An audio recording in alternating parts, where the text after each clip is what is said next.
Fans are getting a closer look at what it takes to get ready for AEW's All Elite Wrestling's major events and matches in the TBS original series AEW All Access Wednesdays, 10 p.m. Eastern Time, Pacific Time, after AEW Dynamite.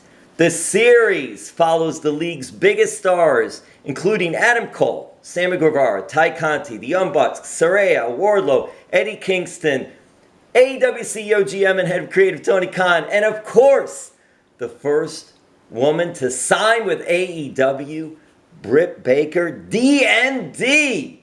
Thank you so much, Britt, for taking some time on this. It's a really cool show. What were your first initial thoughts when you heard about AEW All Access and the idea and the premise for this? Yeah, so the discussions for the idea of this show started long ago, and they had reached out to me because they were really interested in my life as both a wrestler and a dentist. And my first question is to them, like, why? Because to me, it doesn't seem that interesting. That's just my life, and I'm so used to it. And then the more I think about it, it's like, okay, well, yeah, maybe that is kind of different. It's something that people really have never seen before. A dentist who is in the office one day, and the next day they're coming out in front of 10,000 people to perform.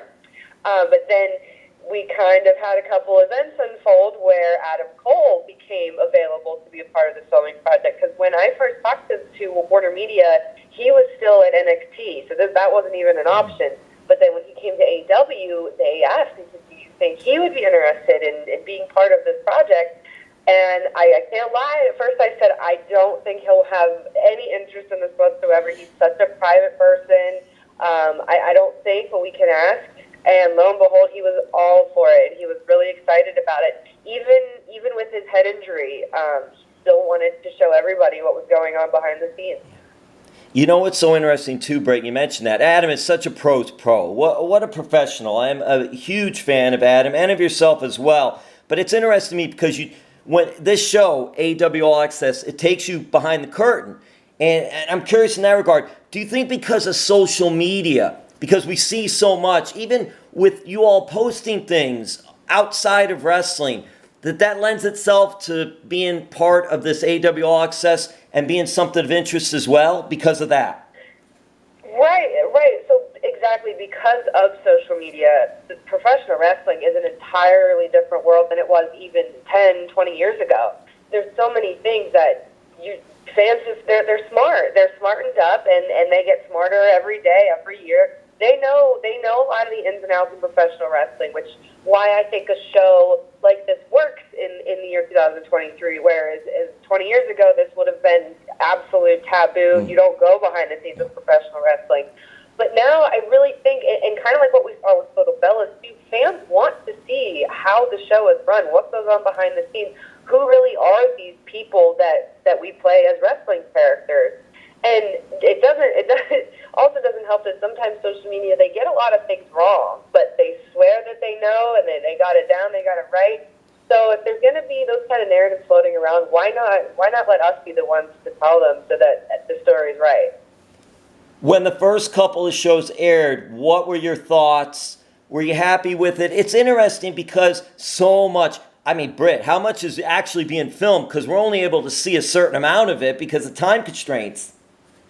Oh my gosh, I swear we filmed hundreds of hours of content, and by the time we finished for this season filming, I couldn't even remember what we filmed. So when I started watching some of those clips from those first couple episodes, that seemed like a lifetime ago when we filmed that. I mean, we filmed the Baltimore, it literally felt like almost a year ago, the season in Baltimore and the interim title, and when Adam's injury even, it just seems like a lifetime ago. So it's funny because when you watch it back, it's like you just said, it's 2 minutes of a 20-minute conversation, or even 30 seconds of a 5-minute conversation. So people can kind of, you can take that however you want, but it's entertainment at the end of the day. And as much as we want to get our stories out there, we need the draw ratings too, and it needs to be entertaining stories. So what I think with myself, what I think an interesting 5-minute conversation between me and Adam Cole might be, the rest of the world probably won't. So they're going to take 20 seconds out of that combo. I think that's such a big part of the whole process, and it's so interesting to see, like, okay, this is interesting, this isn't interesting, how are we going to navigate, go through that? But when you're doing it, and then you're seeing it, do you think, too, that, whoa, this is something, I like this might be something more we want to do?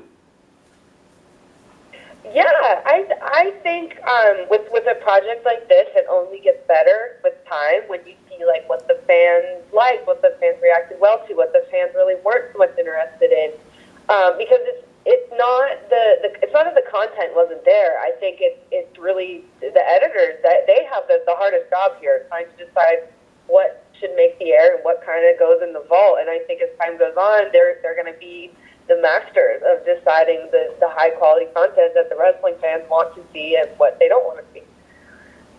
What kind of reaction did you get from your fans and from others?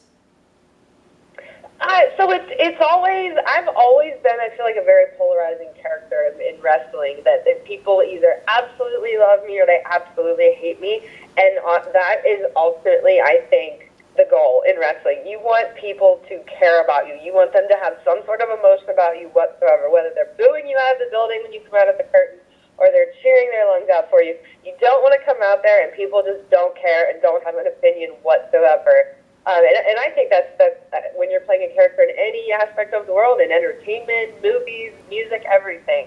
So it was pretty much the same. There were some people that really, really admired my passion for wrestling, you know, how I'm very, very passionate about the locker room and AEW and helping Adam. And then there are other people that think that passion is maybe too much and that I need to take a step back. And that's okay, because everyone is allowed to have their own opinion. You're very close to your family, so I'm curious there. Were they pretty jacked up about this? Were they into it? How did they react to this? So they were really excited to watch it, and actually, it's on social media. It's a deleted scene, but we actually went to my parents' house in Punxsutawney, Pennsylvania, and filmed a whole day of content there. So they were more worried about that. They were more scared to see themselves on TV than anything revolving me, because that's something they're definitely not used to. But it really is a cool little piece they put together of my parents, Adam and his mom, and my family in Punxsutawney, Pennsylvania. We were home around Thanksgiving break. We kind of all got to hang out and regroup and get ready for Austin, Adam to be able to begin traveling again. Britt, I'm so sorry I have to ask. Did they get the Groundhog? Did we get any footage of the Groundhog? I think they did. Yeah, they did get some footage of the Groundhog. I know they specifically went out hunting for him and for all the statues.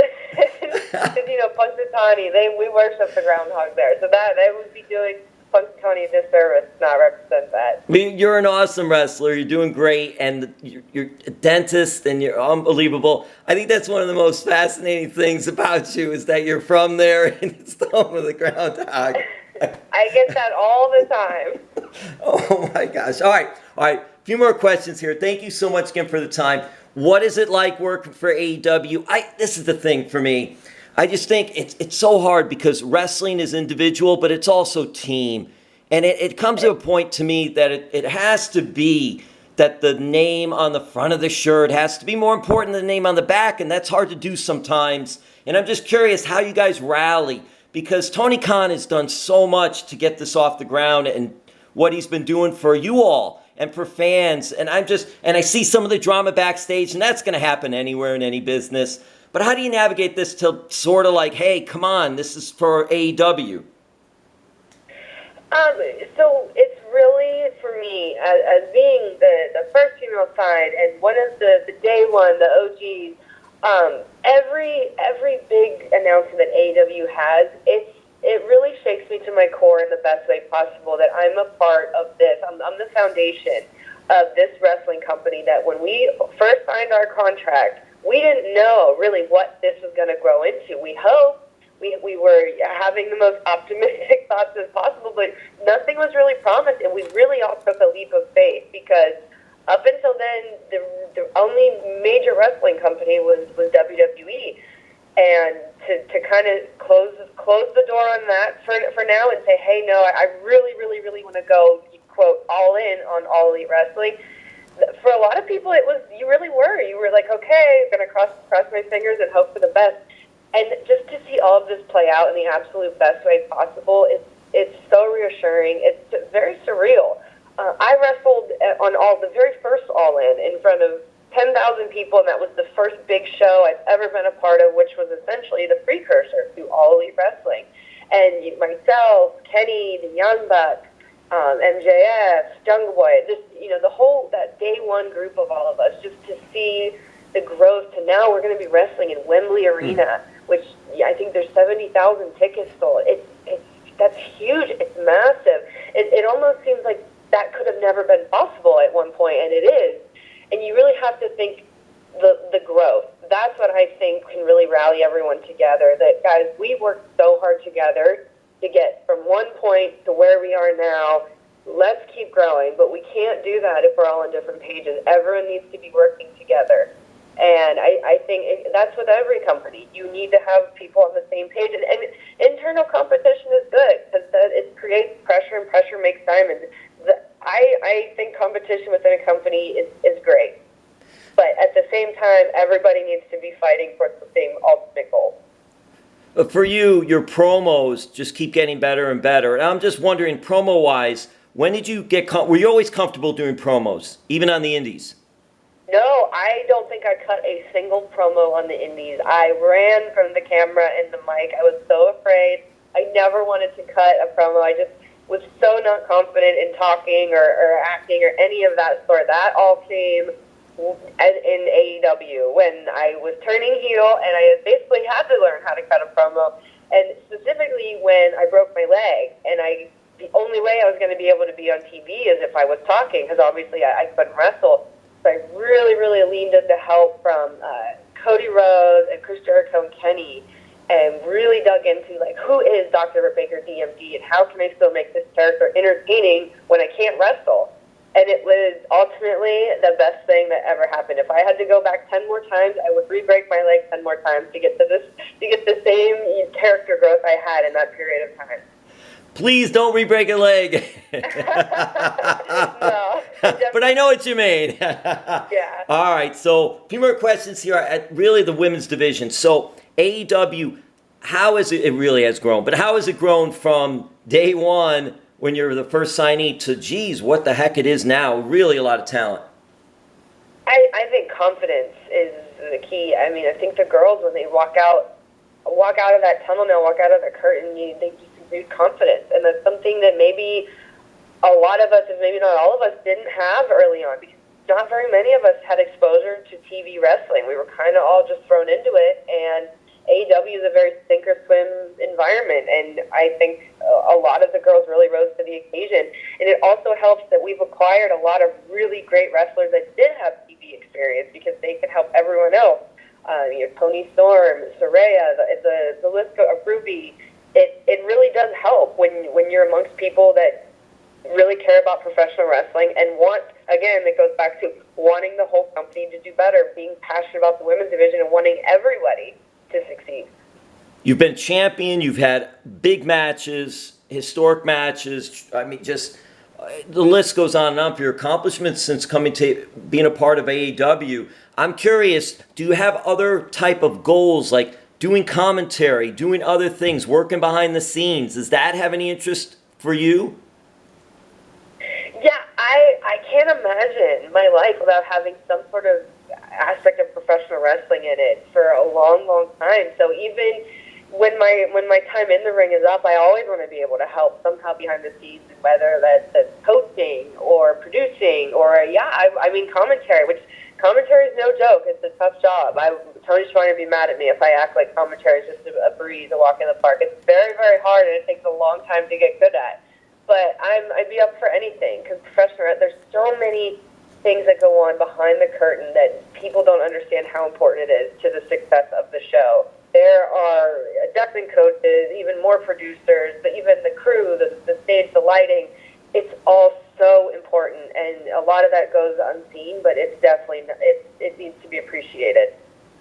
And then AEW goals then for you, because you've been on the top, you've done so much already, but you have that that fire, that fighting spirit. What are some of your goals, current goals? So I really want to help grow AEW, the audience, more to the mainstream crowd, because I think with the professional wrestling fans, the diehards, we've got them. They know our show, they love our show, and they watch every week. But I want to grow our product to people who maybe have never heard of All Elite Wrestling or just don't even know it exists, and that would mean getting into more mainstream media opportunities. And I've been taking acting classes, and I'm auditioning for roles, and I've been very, very public that like my all-time favorite show is Dancing with the Stars, which my coworker Chris Jericho was on at one point, and I would love to be on that show someday. But I think we want to grow. We want to grow this thing even bigger and better than what it already is. And just looking at the growth we've had again in the last 3-4 years, it's insane. So if we can keep that going for the next 3 or 4 years, this thing is going to be out of control with the success that it's bringing.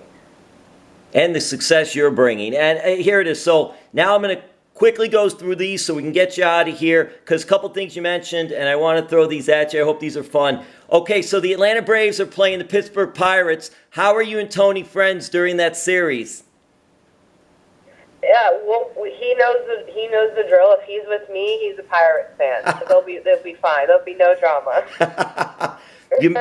You mentioned how Adam, you didn't know at first if he was going to be into this because he's a private person. Do you think there's any possibility we could see a Britt Baker Adam Cole reality show? I don't know. You never know. Never say never. It hasn't been discussed yet, but you never know. And are you a fan of Primanti brothers? I am a fan of Primanti's. I think you wouldn't be welcome back to the city if you said no to that. The pizza or the trucker sandwiches, or both? Yeah, both. I'm not a good one to pick favorites. So I like both. We have Primanti brothers in South Florida now. We've got like 2 of them.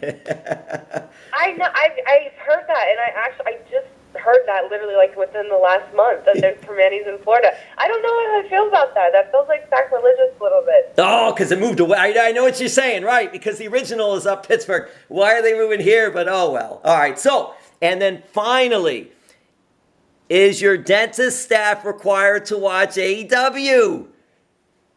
No, they are not. Oh, come on, Britt. No, they're not. They don't, though. But my staff are out there, the best of the best. They're so wonderful. They're able to work with my schedule better than any human beings on the planet. I don't know where I would be without both my dental career and my dental coworkers and Tony Khan, because the 2 of them allowing me to balance my life and my schedule is why I'm able to be Dr. Britt Baker D.M.D. That is so cool. Listen, thank you so much for your time. AEW All Access, Wednesday nights after AEW Dynamite. It really is a great look behind the scenes of what's happening. Really gives you an aspect, something different, and fans are enjoying it. I enjoy it, and enjoy all your work. So you and Adam. So thank you very much for taking the time. Thank you so much.